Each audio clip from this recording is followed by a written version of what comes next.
வணக்கம். நான் சத்யவர்ஷா. இந்திய அரசியல் அமைப்பு ஆலோசகராக பணியாற்றி வருகின்றேன். அனைத்திந்திய அண்ணா திராவிட முன்னேற்றக் கழகம் தான் மக்களுடைய பாதுகாப்பை முழுமையாக நிர்ணயம் செய்திருக்கிறது. ஒவ்வொரு ஆட்சி அமைப்பிலுமே வருகின்ற சட்டமன்ற தேர்தலுக்குரிய தேர்தல் வாக்குறுதி முழுமையாக பதிவிட்டு கொண்டிருக்கின்றோம். தேர்தல் அறிக்கை 31 கள்ளக்குறிச்சி, சேலம் மாவட்டங்களில் கல்வராயன் போன்ற மலைப்பகுதியில் வாழும் மலைவாழ் மக்களுக்கு ஏற்கனவே எம்ஜிஆர் பட்டா என்ற பெயரில் வழங்கப்பட்ட பட்டாக்கள் அனைத்துமே கணினிமயமாக்கப்பட்டு முறையாக பட்டா வழங்கப்படும். தேர்தல் அறிக்கை 32 கரூர் போன்ற சில மாவட்டங்களில் கோவில் இனாம் நில உரிமை தொடர்பான பிரச்சினைகளால் பல ஆண்டுகளாக அந்நிலங்கள் குடியிருக்கும் பொதுமக்கள் பெரிதும் பாதிக்கப்பட்டுள்ளனர். எனவே அவர்களின் பிரச்சினைகளுக்கு தீர்வு காண ஒரு குழு அமைத்து ஆவணங்களின் அடிப்படையில் முழுமையாக ஆய்வு செய்யப்பட்டு அப்பிரச்சினைகளுக்கு உரிய தீர்வு எடுக்கப்படும். தேர்தல் அறிக்கை 33 தமிழ்நாட்டில் உள்ள ஆட்சேபனை இல்லாத அரசு நிலங்களில் நீண்ட காலமாக வசித்து வருபவர்கள் அந்த நிலங்களுக்கு அரசு நிர்ணயிக்கும் தொகையை செலுத்தினால் அவர்களுக்கு பட்டா ஏற்பாடு செய்து தரப்படும். விவசாயம் தேர்தல் அறிக்கை 34 நெல் உற்பத்தி செலவை கருத்தில் கொண்டு விவசாய மக்கள் நலனுக்காக நிர்ணயம் செய்யக்கூடிய ஆதார விலை ஒரு குவிண்டலுக்கு 3500 ரூபாயாக கொண்டு வர சட்ட நடவடிக்கை எடுக்கப்படும். தேர்தல் அறிக்கை 35 கரும்பு உற்பத்தி ஆகும் செலவை கருத்தில் கொண்டு ஒரு டன்னுக்கு 4500 ரூபாயாக ஒரு நியாயமான விலை நிர்ணயம் செய்து சட்ட நடவடிக்கை எடுக்கப்படும்.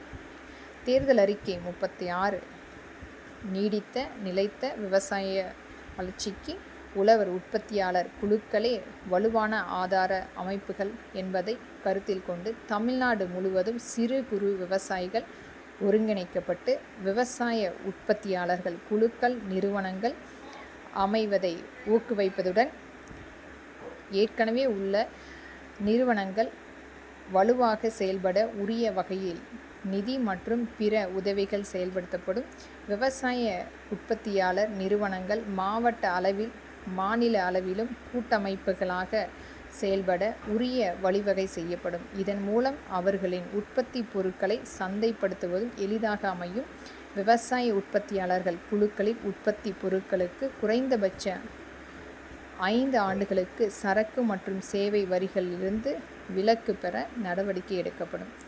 தேர்தல் அறிக்கை 37 சிறு குறு விவசாயிகளுக்கு உரம், விதைகள் போன்ற ஈடு பொருட்கள் வாங்க உற்பத்தி மானியமாக ஆண்டுக்கு ஹெக்டர் ஒன்றுக்கு ரூபாய் 15,000 வரை வழங்கப்படும்.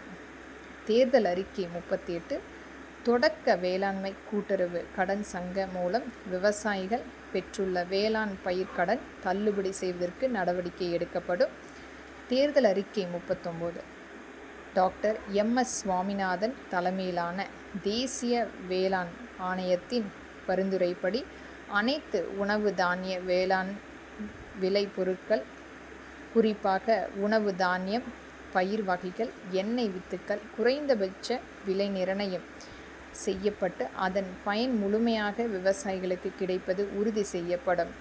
அத்தகைய விளைபொருட்கள் குறைந்தபட்ச விலைக்கு குறைவாக சந்தை நிலவரம் இருக்கும் பொழுது அந்த குறைந்தபட்ச விலையிலேயே கூட்டுறவு சங்கங்கள், நுகர்வோர் பொருள் வணிக கழகம் போன்ற நிறுவனங்கள் மூலம் கொள்முதல் செய்வதற்குரிய வழிவகை செய்யப்படும்.